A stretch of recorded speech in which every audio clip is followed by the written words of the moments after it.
Tonight, I'd like to update the American people on the international effort that we have led in Libya, what we've done, what we plan to do, and why this matters to us. I want to begin by paying tribute to our men and women in uniform, who once again have acted with courage, professionalism, and patriotism. They have moved with incredible speed and strength.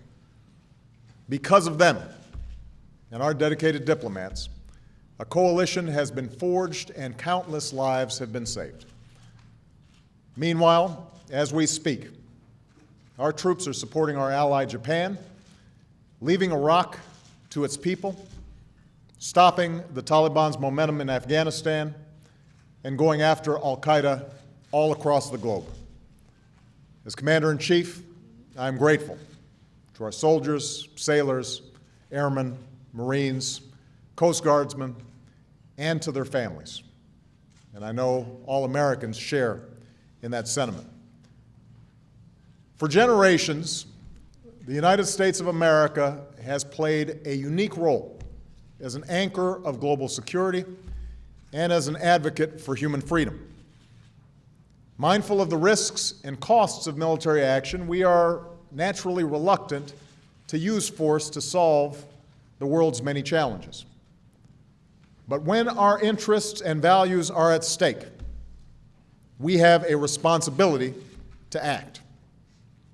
That's what's happened in Libya over the course of these last 6 weeks. Libya sits directly between Tunisia and Egypt, two nations that inspired the world when their people rose up to take control of their own destiny. For more than 4 decades, the Libyan people have been ruled by a tyrant, Moammar Qaddafi. He has denied his people freedom, exploited their wealth, murdered opponents at home and abroad, and terrorized innocent people around the world, including Americans who were killed by Libyan agents. Last month, Gaddafi's grip of fear appeared to give way to the promise of freedom. In cities and towns across the country, Libyans took to the streets to claim their basic human rights. As one Libyan said, "For the first time, we finally have hope that our nightmare of 40 years will soon be over." Faced with this opposition, Gaddafi began attacking his people. As president, my immediate concern was the safety of our citizens, so we evacuated our embassy and all Americans who sought our assistance. When we took a series of swift steps in a matter of days to answer Gaddafi's aggression. We froze more than $33 billion of Gaddafi's regime's assets. Joining with other nations at the United Nations Security Council, we broadened our sanctions, imposed an arms embargo, and enabled Gaddafi and those around him to be held accountable for their crimes. I made it clear that Gaddafi had lost the confidence of his people and the legitimacy to lead, and I said that he needed to step down from power. In the face of the world's condemnation, Gaddafi chose to escalate his attacks, launching a military campaign against the Libyan people. Innocent people were targeted for killing. Hospitals and ambulances were attacked. Journalists were arrested, sexually assaulted, and killed. Supplies of food and fuel were choked off. Water for hundreds of thousands of people in Misrata was shut off. Cities and towns were shelled, mosques were destroyed, and apartment buildings reduced to rubble.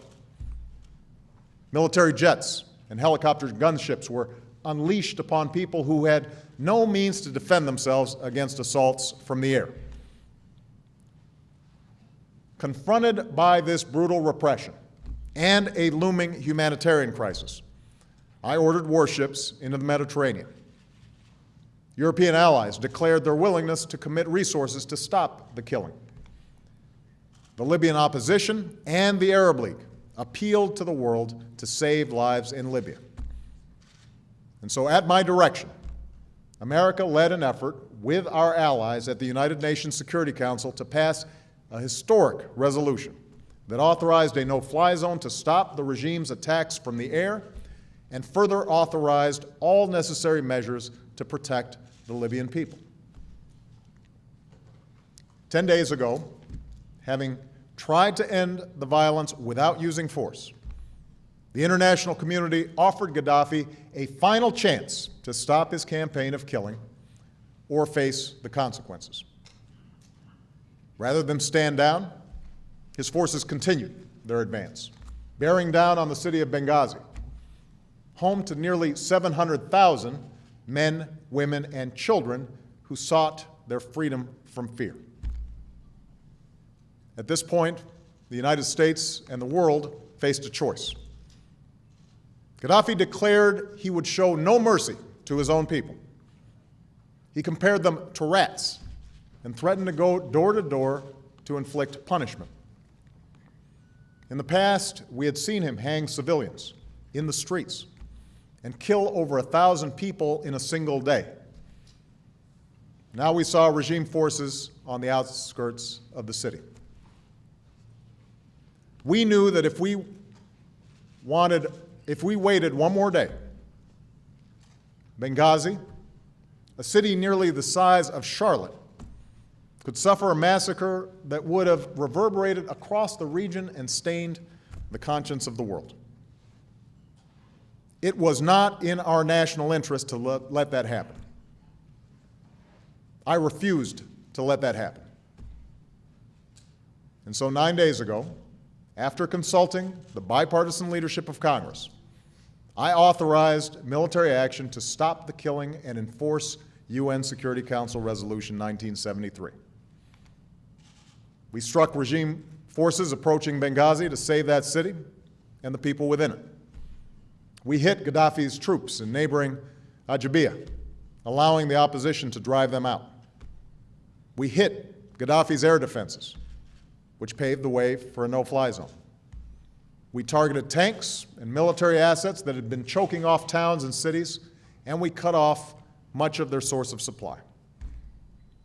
And tonight, I can report that we have stopped Gaddafi's deadly advance. In this effort, the United States has not acted alone. Instead, we have been joined by a strong and growing coalition. This includes our closest allies, nations like the United Kingdom, France, Canada, Denmark, Norway, Italy, Spain, Greece, and Turkey, all of whom have fought by our sides for decades. And it includes Arab partners like Qatar and the United Arab Emirates, who have chosen to meet their responsibilities to defend the Libyan people. To summarize them, in just 1 month, the United States has worked with our international partners to mobilize a broad coalition, secure an international mandate to protect civilians, stop an advancing army, prevent a massacre, and establish a no-fly zone with our allies and partners. To lend some perspective on how rapidly this military and diplomatic response came together, when people were being brutalized in Bosnia in the 1990s, it took the international community more than a year to intervene with air power to protect civilians. It took us 31 days. Moreover, we've accomplished these objectives consistent with the pledge that I made to the American people at the outset of our military operations. I said that America's role would be limited, and that we would not put ground troops into Libya, that we would focus our unique capabilities on the front end of the operation, and that we would transfer responsibility to our allies and partners. Tonight, we are fulfilling that pledge. Our most effective alliance, NATO, has taken command of the enforcement of the arms embargo and the no-fly zone. Last night, NATO decided to take on the additional responsibility of protecting Libyan civilians. This transfer from the United States to NATO will take place on Wednesday. Going forward, the lead in enforcing the no-fly zone and protecting civilians on the ground will transition to our allies and partners, and I am fully confident that our coalition will keep the pressure on Gaddafi's remaining forces. In that effort, the United States will play a supporting role, including intelligence, logistical support, search and rescue assistance, and capabilities to jam regime communications. Because of this transition to a broader NATO-based coalition, the risk and costs of this operation to our military and to American taxpayers will be reduced significantly. So for those who doubted our capacity to carry out this operation, I want to be clear. The United States of America has done what we said we would do. That's not to say that our work is complete. In addition to our NATO responsibilities, we will work with the international community to provide assistance to the people of Libya who need food for the hungry and medical care for the wounded. We will safeguard the more than $33 billion that was frozen from the Gaddafi regime so that it's available to rebuild Libya. After all, the money doesn't belong to Gaddafi or to us. It belongs to the Libyan people, and we'll make sure they receive it. Tomorrow, Secretary Clinton will go to London, where she will meet with the Libyan opposition and consult with more than 30 nations. These discussions will focus on what kind of political effort is necessary to pressure Gaddafi, while also supporting a transition to the future that the Libyan people deserve. Because while our military mission is narrowly focused on saving lives, we continue to pursue the broader goal of a Libya that belongs not to a dictator, but to its people. Now, despite the success of our efforts over the past week, I know that some Americans continue to have questions about our efforts in Libya. Gaddafi has not yet stepped down from power, and until he does, Libya will remain dangerous.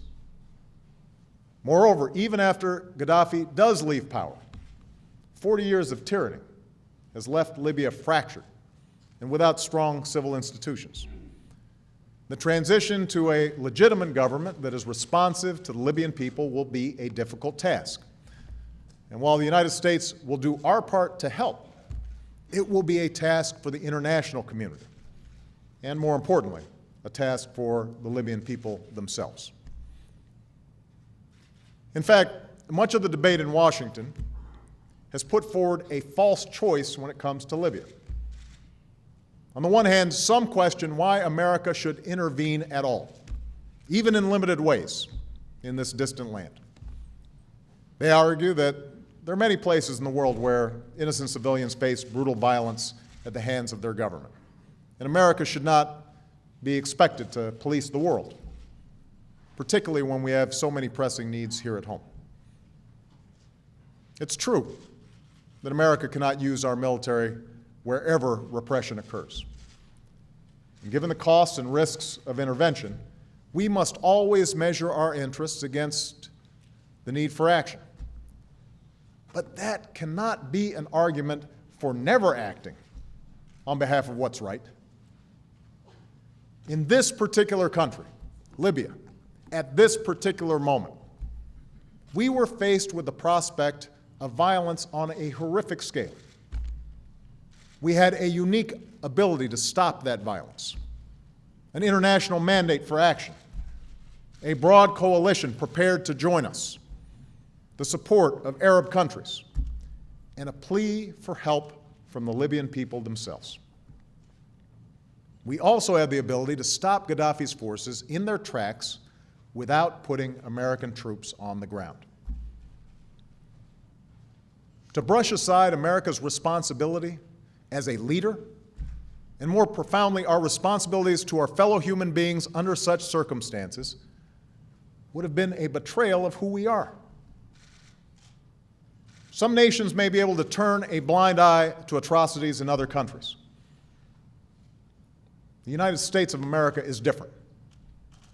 And as president, I refuse to wait for the images of slaughter and mass graves before taking action.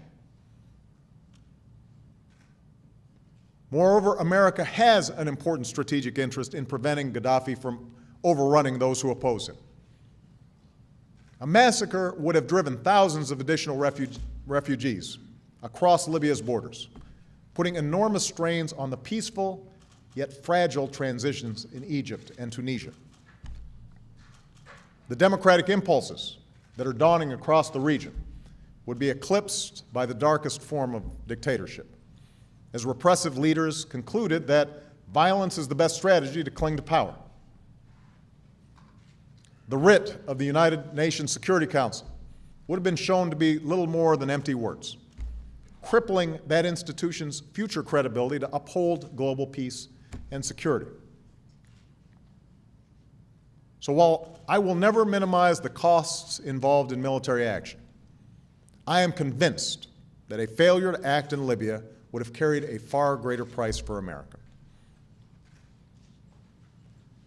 Now, just as there are those who've argued against intervention in Libya, there are others who've suggested that we broaden our military mission beyond the task of protecting the Libyan people and do whatever it takes to bring down Gaddafi and usher in a new government.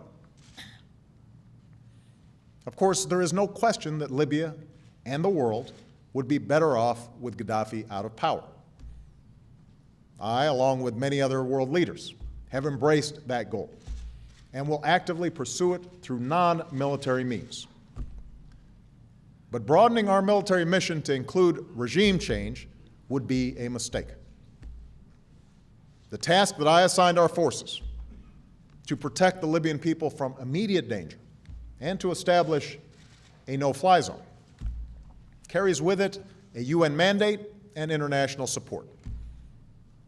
It's also what the Libyan opposition asked us to do. If we tried to overthrow Gaddafi by force, our coalition would splinter.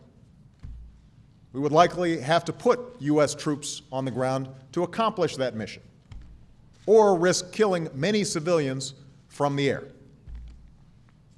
The dangers faced by our men and women in uniform would be far greater. So would the costs and our share of the responsibility for what comes next. To be blunt, we went down that road in Iraq. Thanks to the extraordinary sacrifices of our troops and the determination of our diplomats, we are hopeful about Iraq's future. But regime change there took 8 years, thousands of American and Iraqi lives, and nearly $1 trillion. That is not something we can afford to repeat in Libya. As the bulk of our military effort ratchets down, what we can do and will do is support the aspirations of the Libyan people. We have intervened to stop a massacre, and we will work with our allies and partners to maintain the safety of civilians. We will deny the regime arms, cut off its supplies of cash, assist the opposition, and work with other nations to hasten the day when Gaddafi leaves power. It may not happen overnight, as a badly weakened Gaddafi tries desperately to hang on to power. But it should be clear to those around Gaddafi and to every Libyan that history is not on Gaddafi's side. With the time and space that we have provided for the Libyan people, they will be able to determine their own destiny. And that is how it should be. Let me close by addressing what this action says about the use of America's military power and America's broader leadership in the world under my presidency. As Commander-in-Chief, I have no greater responsibility than keeping this country safe. And no decision weighs on me more than when to deploy our men and women in uniform. I've made it clear that I will never hesitate to use our military swiftly, decisively, and unilaterally when necessary to defend our people, our homeland, our allies, and our core interests. That's why we're going after al-Qaeda wherever they seek a foothold. That is why we continue to fight in Afghanistan, even as we have ended our combat mission in Iraq and removed more than 100,000 troops from that country. There will be times, though, when our safety is not directly threatened, but our interests and our values are. Sometimes the course of history poses challenges that threaten our common humanity and our common security. Responding to natural disasters, for example, or preventing genocide and keeping the peace, ensuring regional security and maintaining the flow of commerce. These may not be America's problems alone, but they are important to us. They're problems worth solving. And in these circumstances, we know that the United States, as the world's most powerful nation, will often be called upon to help. In such cases, we should not be afraid to act.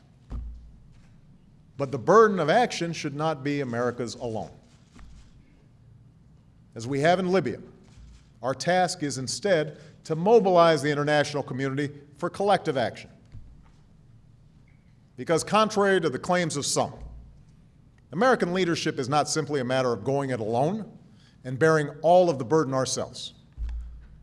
Real leadership creates the conditions and coalitions for others to step up as well, to work with allies and partners so that they bear their share of the burden and pay their share of the costs, and to see that the principles of justice and human dignity are upheld by all. That's the kind of leadership we've shown in Libya. Of course, even when we act as part of a coalition, the risks of any military action will be high. Those risks were realized when one of our planes malfunctioned over Libya. Yet when one of our airmen parachuted to the ground in a country whose leader has so often demonized the United States, in a region that has such a difficult history with our country, this American did not find enemies. Instead, he was met by people who embraced him. One young Libyan who came to his aid said, "We are your friends. We are so grateful to those men who are protecting the skies." This voice is just one of many in a region where a new generation is refusing to be denied their rights and opportunities any longer. Yes, this change will make the world more complicated for a time. Progress will be uneven, and change will come differently to different countries. There are places like Egypt where this change will inspire us and raise our hopes. And then there will be places like Iran where change is fiercely suppressed. The dark forces of civil conflict and sectarian war will have to be averted, and difficult political and economic concerns will have to be addressed. The United States will not be able to dictate the pace and scope of this change. Only the people of the region can do that. But we can make a difference. I believe that this movement of change cannot be turned back, and that we must stand alongside those who believe in the same core principles that have guided us through many storms. Our opposition to violence directed at one's own people.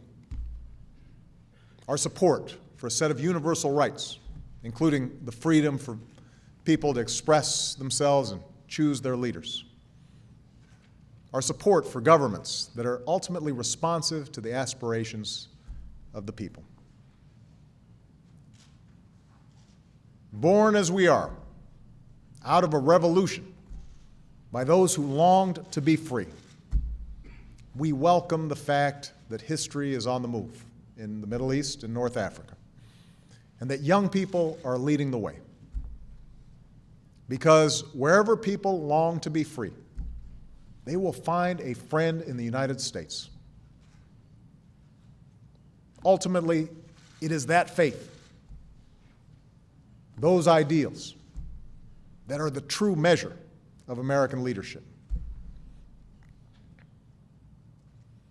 My fellow Americans, I know that at a time of upheaval overseas, when the news is filled with conflict and change, it can be tempting to turn away from the world. And as I've said before, our strength abroad is anchored in our strength here at home.